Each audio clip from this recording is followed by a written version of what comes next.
Today I have something a little bit different to start the week. This was submitted to me by somebody I actually know, the blogger Laramie Hirsch, over on the Forge and Anvil blog. It's a reflection on what we used to call Childermas, or the Feast of the Holy Innocents, which was on Saturday, December 28th. I think this is well worth your time to listen to, and I'll have a link for this in the pinned comment of this video. Remembering Moloch on Childermas. Today, the 28th of December, is the Feast of the Holy Innocents. It is a time when we are reminded of that horrible moment in history, when King Herod demanded the slaughter of all baby boys under the age of 2 in the little village of Bethlehem. We all know that this horrific order by the king is what inspired the Holy Family to flee for their lives to Egypt. A glance at the apocryphal proto-evangelium of James tells us that even Elizabeth had to take John the Baptist out of the area and into the hill country. Elizabeth called out to God for help, and so the Almighty opened up the mountain so that Elizabeth and baby John could go inside, hide, and be guarded by an angel. This sort of reminds me of Revelation chapter 12, verse 16, which says, "And the earth helped the woman, and the earth opened her mouth." Just about everyone points to how Herod's massacre of the innocents is a typological and historical repetition of Pharaoh's order to kill the firstborn males in ancient Egypt. And yet still a Jewish tradition tells a very ancient story of how Nimrod once also called for the killing of a child after he spied a strange starry phenomenon with his stargazers, and it was proclaimed to him that a child, who'd be Abraham, was born along with that star who would challenge his power. Yet for me, this year's reflection on Herod's infanticide calls to mind the ancient child sacrifices to Moloch. Like Nimrod, Pharaoh, and Herod, the sacrifice of innocent children to Moloch was due to an insane desire to hold on to power. Ancient oligarchs and a priestly caste felt challenged one way or another by a bloodthirsty god and succeeding generations of unculled children, and to hold on to their power, these men were willing to kill young, innocent, defenseless infants and babies in order to keep that power and satiate their wicked lust for luxury. As is obvious in our current abortion era, children are sacrificed by the millions in their own horrific version of a medical Moloch. But instead of a single Herod retaining his rule through the slaughter of children, we have a society of Herods. We have millions of men and women who are committing their own little version of a massacre of the innocents. And they, like Herod and Pharaoh, want to retain their own little kingdoms. They desire their luxuries and their freedoms. They don't want to have their rule challenged with the burden of children. And so they kill them in abortuaries, souls be damned. Sacrificing to Moloch goes much further. Moloch is insidious. This demon isn't merely served only by killing little children. The sacrifice of innocence itself is what serves Moloch. And is that not what this entire era has been about? Going as far back as Fritz Lang's silent film Metropolis, Moloch is revealed as being the god behind the industrial mechanizations that keep the city alive. The vitality, health, and strength of innocent men are fed into the mouth of a mechanical monster. The message: the sacrifice is made in order to appease some sort of dark force that allows the great city of Metropolis to stay alive. Later, Allen Ginsberg would write in his poem Howl about how New York City is Moloch. What a sphinx of cement and aluminum bashed open their skulls and ate up their brains and imagination. Moloch, solitude, filth, ugliness, ash cans and unobtainable dollars, children screaming under the stairways, boys sobbing in armies, old men weeping in the parks. Moloch, Moloch, nightmare of Moloch, Moloch the loveless, mental Moloch, Moloch the heavy judger of men, Moloch the incomprehensible prison, Moloch the crossbones soulless jailhouse and congress of sorrows, Moloch whose buildings are judgment, Moloch the vast stone of war, Moloch the stunned governments, Moloch whose mind is pure machinery, Moloch whose blood is running money, Moloch whose fingers are 10 armies, Moloch whose breast is cannibal dynamo, Moloch whose ears is smoking tomb, Moloch whose eyes are 1,000 blind windows, Moloch whose skyscrapers stand in the long streets like endless Jehovah's, Moloch whose factories dream and cloak in the fog, Moloch whose smokestacks and antenna crown the cities,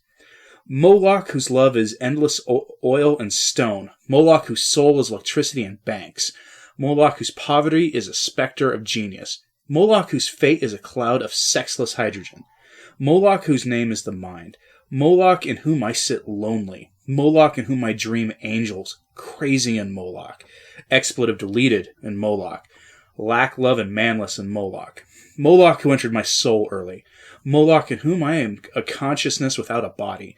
Moloch who frightened me out of my natural ecstasy. Moloch whom I abandon. Wake up in Moloch. Light streaming out of the sky. Moloch, Moloch, robot apartments, invisible suburbs, skeleton treasuries, blind capitals, demonic industries, spectral nations, invincible madhouses, granite bombs, monstrous bombs. They broke their backs, lifting Moloch to heaven. Moloch feeds on innocence and craps out a dull, dreary, banal, mundane subsistence for those who are willing to sacrifice just to hold on to comfort and power. Are we not waking up in Moloch? Are we not living in a mind of machinery? Are we not living in an invincible madhouse? Are we not governed by a congress of sorrows? Are we not so detached from nature and goodness anymore that we are also now consciences without a body, frightened out of wholesome natural ecstasies? And finally, is it not true that the social engineers of our day in both the church and the state are breaking their backs, lifting their putrid Pachamama Moloch, this filthy thing we're stuck living in, up to heaven? Moloch must feed, and it feeds on innocence. Moloch is furthermore fed through scandal. The natural goodness of our world, and our society's wholesome and natural potential, are constantly assaulted. We are scandalized every hour of every day. Entire industries are fashioned to destroy our innocence. From drag queen story hour to Disney entertainment, nothing is being left to chance.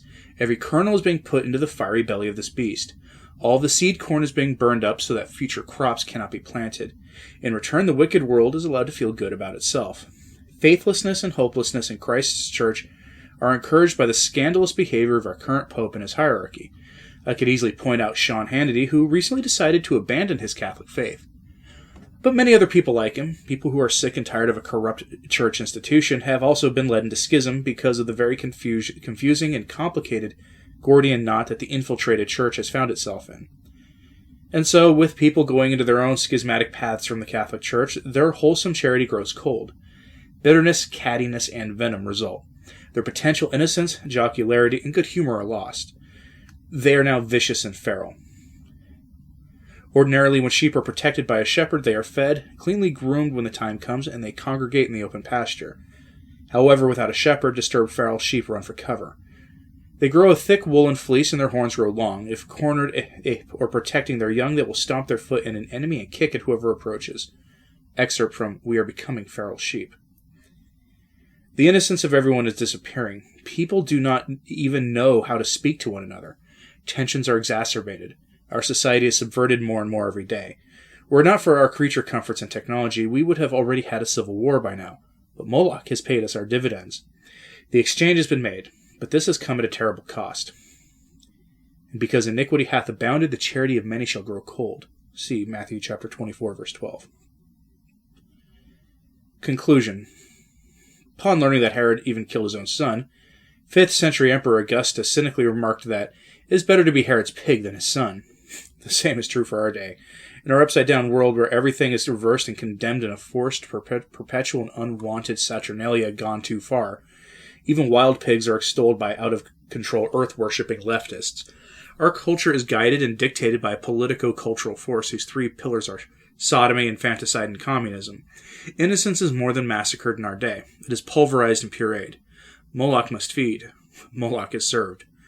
But remember, everyone, God knows this. He is aware. Nimrod died and Abraham was born. Pharaoh was thwarted and Moses led his people out of Egypt. John the Baptist grew up and lived to herald the coming of his cousin. Herod's scheming failed him, and Christ lived to victoriously preach his message to us all.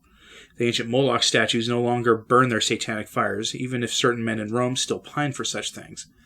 And while innocence is being sacrificed to evil, our powerful Holy Mother weeps bitter tears at this fact, and she has worked for our emancipation. It is coming, so be patient. In the meantime, guard your innocence and that of your children. Build up the custody of your eyes. Take careful measure of what evils you allow yourself to hear, and do not let yourself be scandalized by men who seek to ruin you. We will come out of this dark age. There will be survivors. Let us be those who pass through this horrific test. Have a blessed Childermas and a Merry Christmas to you all.